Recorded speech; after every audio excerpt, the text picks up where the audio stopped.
Hello बच्चों, हमारे YouTube channel के पहले वीडियो में आप सभी का स्वागत है। आप लोगों ने इंट्रोडक्शन वीडियो देख ही लिया होगा। अगर नहीं देखा है तो जाके चेकआउट करें, हमारे यूट्यूब चैनल पे वो अवेलेबल है। आज के इस वीडियो में हम क्लास 11th फिज़िक्स का 2025 पेपर देखने वाले हैं। ये पेपर बहुत ही ईजी है, ये बिल्कुल भी हार्ड नहीं है। ये पार्ट 1 वीडियो रहेगा, पार्ट 2 वीडियो इसके बाद अपलोड होगा। तो चलिए शुरू करते हैं। Question number A, a cube has a side of length 1.2 into 10 to the power minus 2 meter. Its volume up to correct significant figure is। इसका सही आंसर होगा option number A. Option number A will be the correct answer. Question number 2, the velocity of a particle v, यहाँ v है, आप लोगों को शायद दिख नहीं रहा होगा पर यहाँ पे v है। The velocity of a particle v at an instant t is given by v is equal to a t plus b t square. The dimension of v is.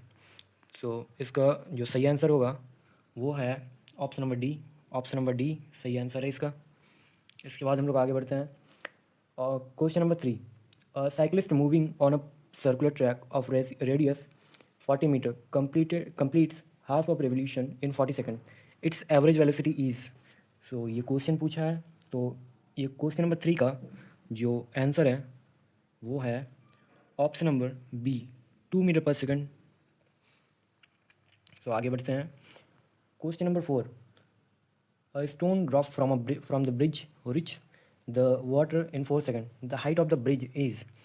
So ये क्वेश्चन पूछा है, तो इसका सही answer होगा, इसका सही answer है कोर का सही answer option number A, 78.4 metre.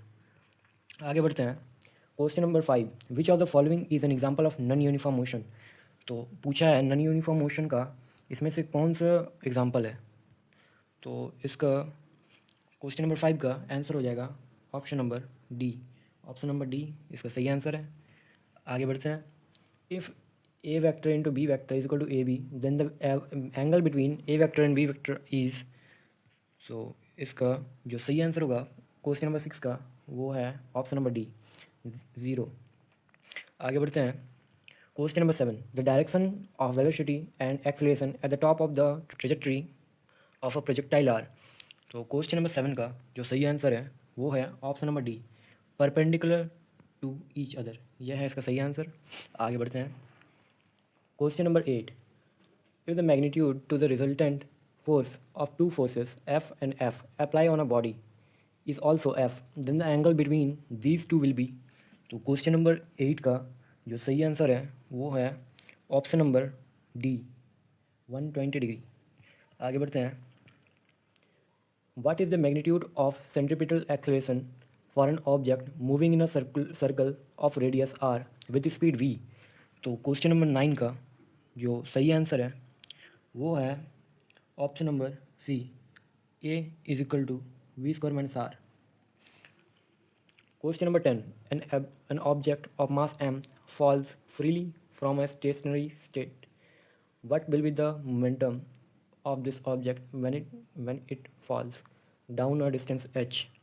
Question number 10 ने पूछा है कि मास m है, fall freely from stationery state, what will be the momentum of this object when it fall down a distance h। तो क्वेश्चन नंबर 10 का जो सही आंसर है वो है option number D. Option number D इसका सही आंसर है mgh। 11, Newton second law of motion. Question number 11 पूछता है what is the second law of motion. तो सेकंड लॉ ऑफ मोशन, तो इसका सही आंसर है option number A, F is equal to d p by d t. 12, which frictional force is the lowest.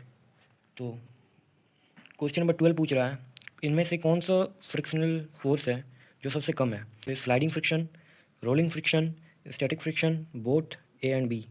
तो इसका सही आंसर है option number B. Option number B इसका सही आंसर है, रोलिंग फ्रिक्शन, जो कि सबसे कम है। Question number 13, the coefficient of friction between the tire and the road is 0.1.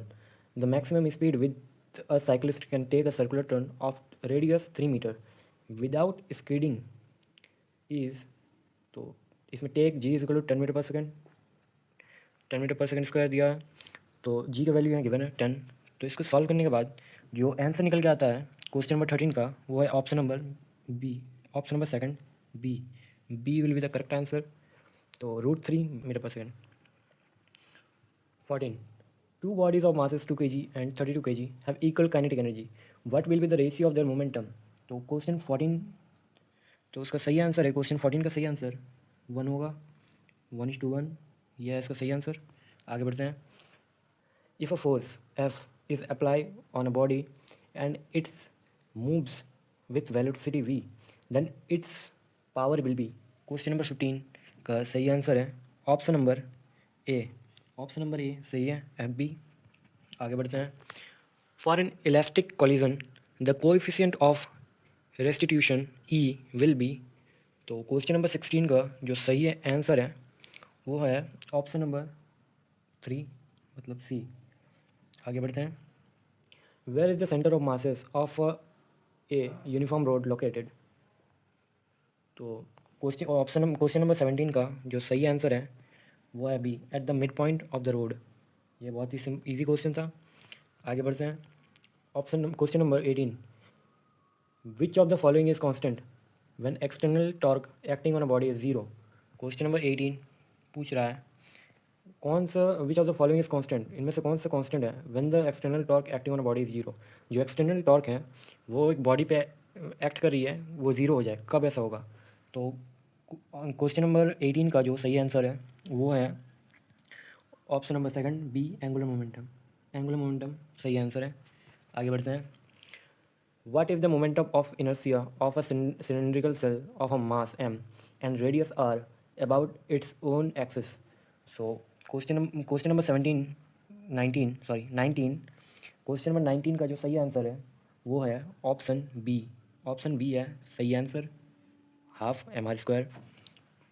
आगे बढ़ते हैं। Question number 20, Kepler's second law is a consequences of, तो केपलर सेकंड लॉ के बारे में पूछा गया है।